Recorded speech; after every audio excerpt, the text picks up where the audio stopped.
அருமையான தேவனுடைய பிள்ளைகளை, ஆண்டவராகிய இயேசு கிறிஸ்துவின் நாமத்திலே உங்கள் அனைவருக்கும் என்னுடைய வாழ்த்துதலை தெரிவித்துக் கொள்கிறேன்.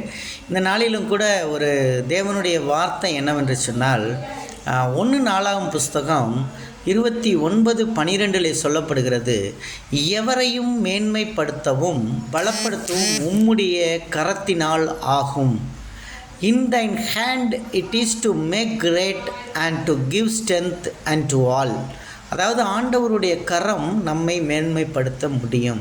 எப்பேற்பட்ட ஆளாக இருந்தாலும் கர்த்தரை தேடுகிறவன் மேன்மை அடைவான். கர்த்தரை தேடுகிறவன் மேன்மை அடைவான். ஆகவே ஆண்டவருடைய பிள்ளைகளாகிய உங்களை கர்த்தர் மேன்மைப்படுத்த விரும்புகிறார். நீங்கள் வேலை செய்கின்ற இடத்திலே மேன்மைப்படுத்த விரும்புகிறார். நீங்கள் இருக்கின்ற இடத்திலே உங்களை உயர்த்த விரும்புகிறார். அதே போல் இந்த 2025 நான் சொல்லியிருக்கிறேன், உங்களுக்கு எல்லாம் உயர்ச்சியான காலங்கள் கர்த்தருடைய பிள்ளைகளுக்கு என்று சொல்லியிருக்கிறேன். அப்படியாக அவர்கள் உயர்வீர்கள். உயர்ந்து உயர்ந்து மேலே மேலே மேலே போவீர்கள். நீங்கள் கீழே இறங்க மாட்டீர்கள்.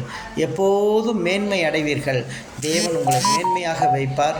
ஆகவே நீங்கள் கர்த்தருடைய பிள்ளைகளாகிய நீங்கள் எப்போதும் நீங்கள் மேன்மையாக இருக்கும்படியாக தேவன் உங்களை ஆசீர்வதிப்பாராக.